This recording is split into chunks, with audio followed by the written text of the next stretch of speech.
লাঠিচার্জ করে বিভিন্নের উপরে নিমেষে তাকে রক্তাক্ত করে দেয়। অবস্থা বর্তমানে খারাপই। আমি গাড়িতে যেটা দেখলাম, মুখ টুক দিয়ে ব্লাড বাইরে, একবার অবস্থা সিরিয়াস অবস্থা। স্বরাষ্ট্র উপদেষ্টাকে আজকে রাতের মধ্যে পদত্যাগ করতে হবে। গত 16 বছরে বিপি নূরকে এইভাবে রক্তাক্ত করার দুঃসাহস কেউ দেখে নাই। আজকে সেনাবাহিনীর নির্দেশে, সেনাপ্রধানের নির্দেশে জাতীয় পার্টিকে এই দেশে রাজনৈতিকভাবে প্রতিষ্ঠিত করার লক্ষ্যেই তো আজকে যে হামলা হয়েছে, বিগত 16 বছরে এই দুঃসাহস করে নাই। আমরা এই সেনাপ্রধানকে আর এক মুহূর্তের জন্য সেনাপ্রধান হিসাবে দেখতে চাই না। আর স্বরাষ্ট্র উপদেষ্টাকে আজকে রাতের মধ্যে পদত্যাগ করতে হবে। নূর ভাই, আমাদের একটা মিছিলের উপরে আজকে মিছিলের পিছন দিকে যখন হামলা করেছে, সে হামলার প্রতিবাদে আমরা মিছিল করেছি। সেই মিছিলের পরে নূর ভাই সংবাদ সম্মেলন করবে। সে সংবাদ সম্মেলনের যে প্রস্তুতি নিয়েছে, সে সংবাদ সম্মেলন করা অবস্থায় সেখানে তার উপরে নৃশংস হামলা হয়েছে।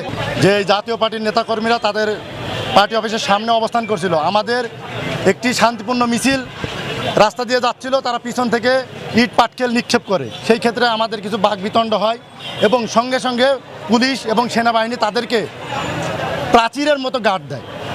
এই গার্ড দেওয়ার ফলে আমরা তাদেরকে কিছু বলি নাই, কিন্তু তারা ওদিক থেকে ইট পাটকেল মারে এবং অকথ্য ভাষায় আমাদের গালিগালাজ করে। পরবর্তীতে আমরা সিদ্ধান্ত নিয়ে আমরা পার্টি অফিসের নিচে, আমাদের যে পার্টি অফিস আলরাজি কমপ্লেক্সের নিচে, আমরা খুব সুন্দরভাবে আমাদের অবস্থান করি এবং সংবাদ সম্মেলন করার জন্য আমাদের শীর্ষ নেতা জননেতা ভিপি নূর কথা বলছিল। এমনই পরিস্থিতিতে সেনাবাহিনী এবং পুলিশ, মানে 2 থেকে 300 সেনাবাহিনী এবং পুলিশ মিলিয়ে অতর্কিতভাবে হামলা করে। আমি ভিপি নূরকে বললাম যে ভাই, এখানে দাঁড়ানোর দরকার নেই, ওরা খুব দ্রুত আমাদের দিক চলে আসছে। পরবর্তীতে ভিপি নূর বলছে না, সেনাবাহিনী আমাদের উপর হামলা করবে না, সেনাবাহিনীর প্রতি আমাদের ভরসা আছে। এই কথা বলতে বলতে সেনাবাহিনীর লোকই বেশি ছিল।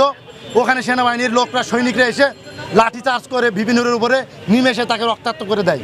আমরা মুহূর্তে তাকে ধরে নিয়ে এসে আমরা হাসপাতালে নিয়ে আসি। এখন তিনি চিকিৎসারত অবস্থায় আছে, ওনার চিকিৎসা চলছে। ঠিক আছে, আপনাদের কাছে দোয়া চাই।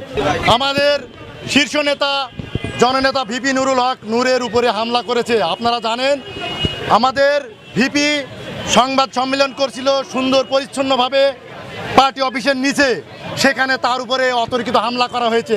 আমাদের কোনো নেতা, আমাদের কোনো কর্মী, কোনো প্রশাসনের উপরে কোনো রকম হামলা করা বা এই দেশের আর্মি না, এরা ডাকাইতের মতো মানুষরা পিটায়। ওরা কি মানুষ নামে কষায়? কিভাবে একজন লোক এভাবে খারাপ থেকে তখন পিটায়? রিক্সা ডাকতেছে, কোনো রিক্সা যায় না। আমি আগে গেছি, যাওয়ার পর আমার রিক্সাতে করে এই ইয়াতে নিয়ে আসলাম, মেডিকেলে নিয়ে আসলাম, ইসলামিয়াতে নিয়ে আসলাম। নিয়ে আসার পরে ওনার পকেটে মোবাইল পড়ে গেছিল গাড়িতে, পরে আবার আমি মোবাইলটাও হাতে উঠিয়ে দিছি। দেওয়ার পরে বাইরে নিয়ে ইয়াত গেছি। উনি অনেক সিরিয়াস অবস্থা দেখলাম, যেটা দেখলাম যে আমার হাতে রক্ত, আমার ইয়েতে রক্ত, আমার গাড়িতে রক্ত।